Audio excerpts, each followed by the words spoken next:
8:48 tenemos un cable urgente. Un accidente aéreo ha ocurrido en Taiwán. Al menos 45 personas, otros dicen 51, han perdido la vida cuando un avión que trataba de efectuar un aterrizaje de emergencia se estrelló en tierra. Pertenece este avión de pasajeros a la aerolínea Transasia, que estaba realizando un vuelo doméstico dentro de Taiwán entre dos localidades de este país y han resultado 51 personas muertas. Vamos a ampliar esta información más adelante. Ahora era un avión pequeño, aparentemente llevaba solo 54 pasajeros y 4 tripulantes. Era un vuelo interno y nadie puede sospechar que ahí haya, digamos, disparos y bombardeos. No, pero como está ocurriendo en otra parte del mundo. En realidad el número de muertos no es tan alto, pero si se tiene en cuenta que había 58 pasajeros y hay 51 fallecidos, en realidad es muy claro que hay 7 heridos, ¿no? Que exactamente. Vamos a conversar ahora con el congresista Fernando Andrade, presidente de la Comisión de Seguridad Ciudadana del Congreso. Muy buenos días, congresista. ¿Qué tal, Raúl? Gracias por estar con nosotros. Bueno, estamos ocupados naturalmente en todo el tema del gabinete y sobre todo las repercusiones que esto va teniendo en el interior del Congreso, que está pues efectivamente muy involucrado, porque pareciera que la crisis y la resolución de la crisis han dependido de la conformación de fuerzas, reclamos y actitudes dentro del Congreso. ¿Cómo aprecia usted la situación? Sin duda es grave.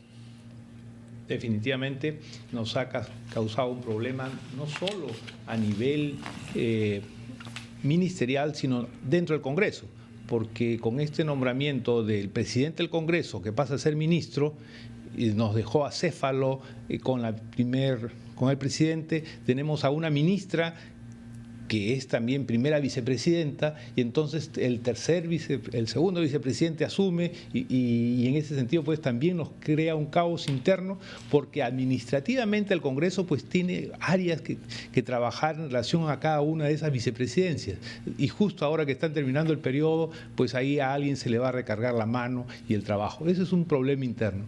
Vemos también el caso de que creo que es de las pocas veces que un gobierno ha perdido un gabinete por 1.800 soles, ¿no? Que fue el origen de todo el lío y todo este tema al respecto, y también en parte le ha quitado el trabajo a lo que antes hacía el Congreso, censurar a los ministros. Ahora últimamente estamos viendo que los ministros se censuran solos, ¿no? O caen solos los gabinetes, y eso no era algo que estábamos acostumbrados. También vemos que hay una cantera de ministros que salen del Parlamento o que salen para ser primeros ministros, que salen dentro de los que están como ministros. De los 6 primeros ministros que hemos tenido, 4 han estado anteriormente como ministros. Entonces vemos pues encontrar dentro de los que son ministros a los primeros ministros. O la cantera es muy rica y entonces siempre se puede sacar mármol, o de lo contrario, en realidad se ofrecen las carteras y mucha gente dice muchas gracias, pero no.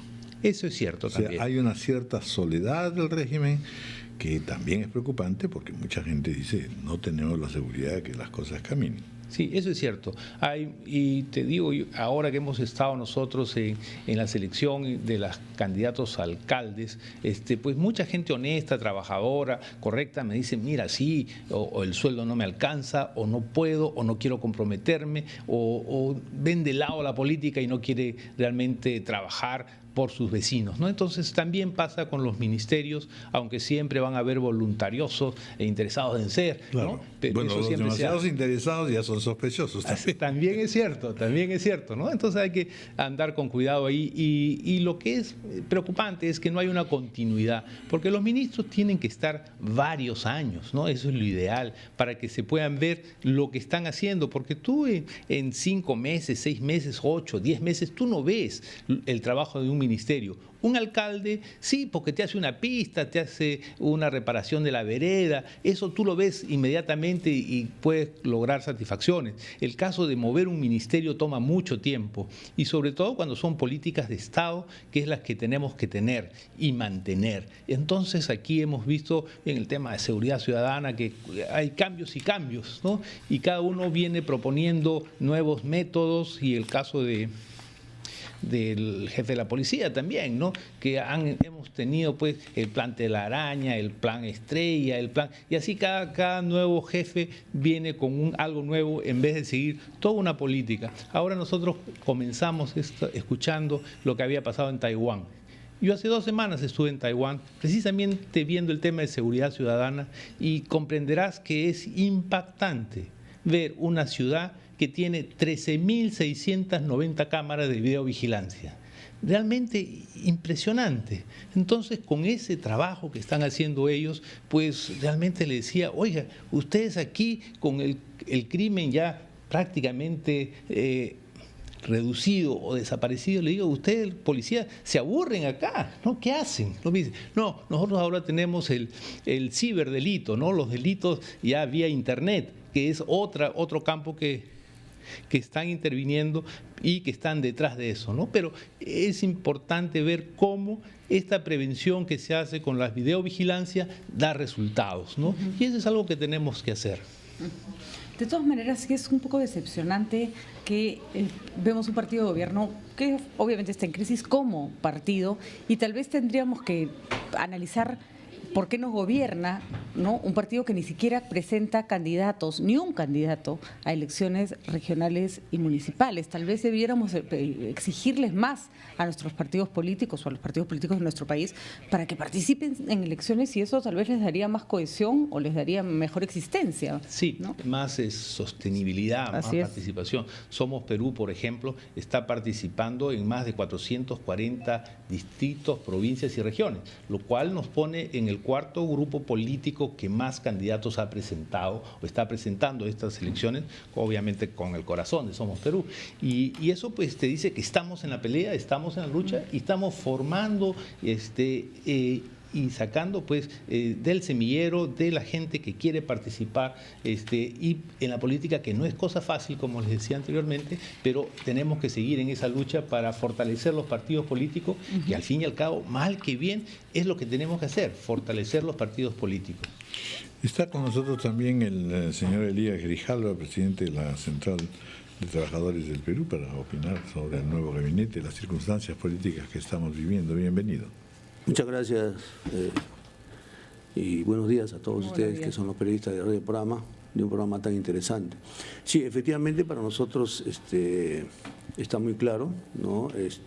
Pareciera de que este nuevo gabinete ha sido elegido, nombrado a capricho de una persona, que es la señora Nadine Heredia. Y eso, bueno, creo que no es una percepción, sino lo que todo el pueblo peruano así lo ve, y esperamos de todas maneras darle el beneficio de la duda. Nosotros creemos de que, si bien es cierto, la señorita Ana Jara es una persona muy política, esperemos que no solamente plantee los 3 temas centrales que ella ha planteado, es decir, combatir la recesión, combatir la pobreza, ¿no? Y también ella ha dicho de que el pueblo peruano, ¿no?, tiene que esperar de este gobierno un crecimiento del 6% anual, pero se ha olvidado de lo fundamental, que es el diálogo con todos los partidos políticos, con los gremios sindicales. Creo que es fundamental trabajar con los trabajadores y conversar. Es lo que le iba a preguntar.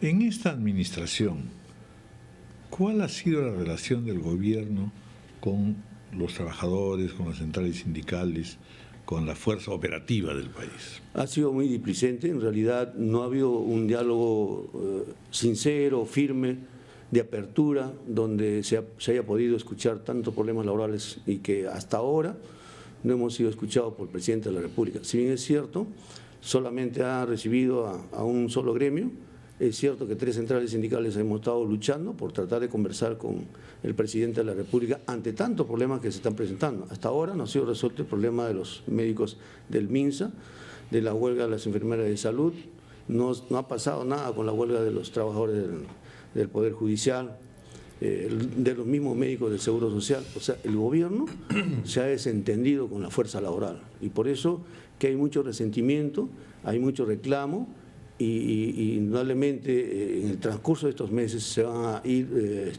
empeorando la situación, toda vez que hay muchos problemas. No tenemos, por ejemplo, hasta ahora resuelto el problema del sueldo mínimo vital, cuando la primera dama salió a decir que no va el sueldo mínimo vital.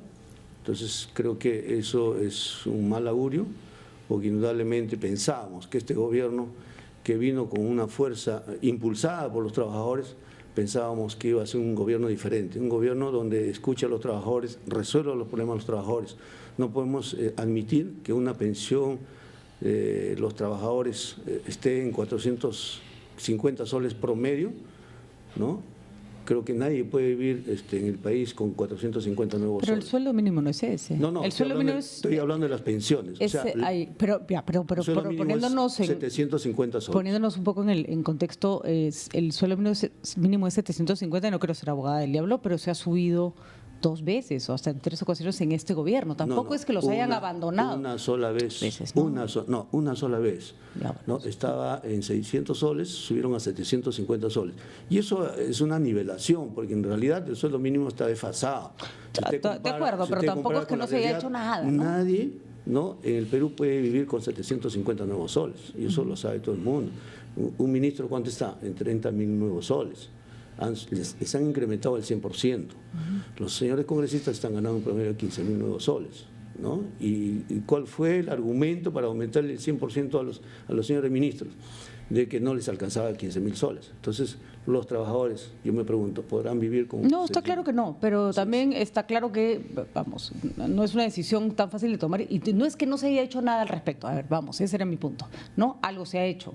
O es que, a su criterio, el gobierno ha venido paulatinamente abandonando a sus promesas o desde que empezó no les ha hecho ningún caso a los trabajadores. Paulatinamente ha venido olvidando sus promesas, tal es así que nos ha quitado muchos beneficios. Por ejemplo, a la administración pública les ha dejado sin negociación colectiva. Al sector privado solamente el 2.5% tiene negociación colectiva. Entonces eso va dificultando las cosas.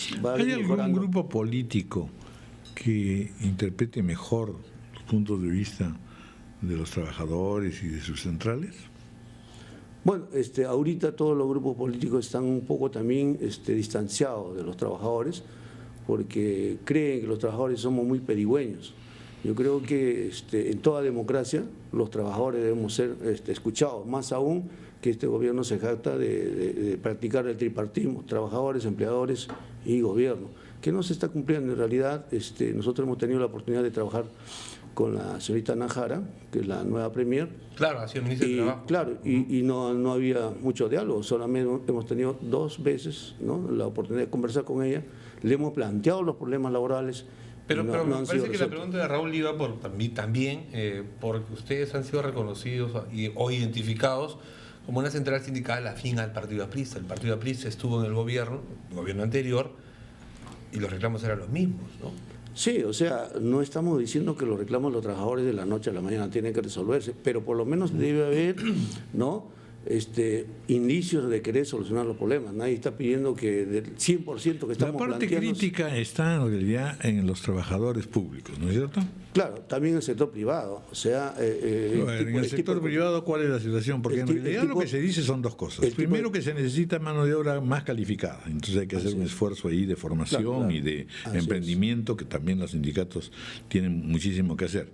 Y lo segundo, que en verdad, independientemente de lo que se diga el salario mínimo vital, la solicitud de empleo, en la medida en que se requiere más mano de obra, también aumenta los precios. Y de hecho sabemos, por ejemplo, que en el sector agrario los ingresos sobrepasan en algunos casos al sueldo mínimo vital. Por eso es que tengo la impresión que la mayor bulla está en el sector público, donde en efecto ahí la situación pues es bastante más compleja de tener que subir los sueldos, y vemos toda la pelea que hay con los médicos, con las enfermeras, no es tan sencillo, ¿no? Así es, Servicios. es que el gobierno, ¿no?, y el Congreso ha aprobado leyes, ¿no?, que diversifican. Dentro de la administración pública hay leyes que son del sector privado, la 728, y eso confunde más. En vez de arreglar las cosas, los ha empeorado.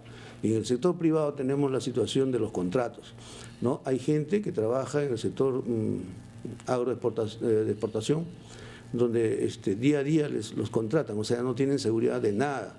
A veces los despiden. No obstante que los sueldos son altos. En algunos casos, ¿no? En algunos casos. ¿no? Bueno, relativamente altos, no quiero decir que tampoco sean. Así es, ¿no? Y entonces, también en el sector privado, el tema es que la tercerización, ¿no?, ha abarcado demasiado, y entonces ahí no hay una estabilidad relativa, nadie está pidiendo una estabilidad absoluta. Ahora, con el tema de la competitividad, todo trabajador debe ser capacitado, debe trabajar mejor, debe dar un empeño mejor, ¿no? Pero definitivamente pues tiene que haber consideraciones, ¿no?, en la cual, por ejemplo, yo le puedo demostrar en el sector textil, hay trabajadores que tienen 30 años trabajando y mes a mes le vienen renovando los contratos. ¿Usted cree que eso es justo? No me parece justo. Y, por ejemplo, los esfuerzos, le pregunto para que nos dé su percepción, hechos con respecto a la ley Servir, la reforma en el sector salud para nivelar los sueldos de los médicos, hay también un esfuerzo por intentar hacer la carrera pública magisterial más atractiva. No, lo que pasa es que discrepo con el hecho de que no se ha hecho nada. Lo que me interesaría saber es por qué lo que se hace no les parece bien, digamos. Por ejemplo, ¿no? usted ha tocado la ley Servir, ¿no? Esa ley Servir va a ser uno más, porque no es obligatorio pasarse ahí. Y segundo, que dudamos que cuando se aplique la ley se pueda manipular políticamente. Entonces, ese es el temor de los trabajadores. Ya hemos pasado del año 90 al 2000, donde se despidió 320.000 trabajadores de la administración pública, y finalmente hemos tenido que luchar, ¿no?, casi toda una década para recuperar nuevamente nuestro puesto de trabajo. Entonces, lo que queremos es que haya una ley que efectivamente sea una sola ley para la administración pública. No podemos tener 4 o 5 leyes, que finalmente eso no hace que camine cualquier ley que se pueda dar en el Congreso. Si escuchamos atentamente a lo que está diciendo don Elías Grijalva, efectivamente yo le pregunto a don Fernando Andrade si en el Congreso hay un especial cuidado o atención a esta cuestión del trabajo y de la situación del trabajador medio, porque permanentemente nos estamos quejando de que los políticos andan un poco entre las nubes o en temas simplemente partidarios o intrapartidarios, cuando en verdad para convencer al ciudadano de que vamos mejor hay que hacer algo por el ciudadano, y en este caso los trabajadores. A ver, cuéntenos un poco desde el Congreso si hay una experiencia o un trabajo más o menos atento a la situación laboral. Siempre hay un trabajo atento a los peruanos que están empleados en estos momentos en diversos campos. Ahora es mucho más fácil conseguir trabajo que antes. Ahora los trabajadores dicen, sí, yo puedo renunciar a este trabajo y voy a conseguir otro trabajo. Ahora los trabajadores son más exquisitos para pedir y solicitar qué condiciones me estás dando. Ahora es más fácil, ahora piden más. Y comenzando con los jóvenes también. Si tú vas a empresas, te dicen, oye, ¿qué herramientas me das? ¿Qué laptop? ¿Qué máquina? ¿Qué beneficios adicionales me estás dando? O sea, que hay una mejora. En el caso de la ley Servir, es un gran cambio que se ha dado para uniformizar precisamente la política del Estado. No podíamos tener 120 formas de pagar un salario o un sueldo. Entonces, eso poner en carril a toda la administración pública, más de 1.300.000 trabajadores, no es nada fácil. Y aquí se ha dado un buen paso, un buen avance para tener eso uniformizado. Hay algunos que se están quedando, hay algunos que quieren que les den los beneficios que tienen de 200 soles, 300 soles de gratificación, como en vez de recibir un sueldo por julio, un sueldo por diciembre, que son los nuevos beneficios para los que se acojan a la ley Servir. Entonces, esos son ya campos que ya cada uno ve qué es lo que más le conviene, pero sí se han hecho un esfuerzo para, por lo menos, para más de 1.300.000 trabajadores del Estado, sí se está avanzando. Muy bien. Bueno, muchísimas gracias a ambos por haber estado con nosotros y las expectativas con respecto al nuevo gabinete. 9 y 8 minutos de la mañana, vamos a hacer una pausa inmediata.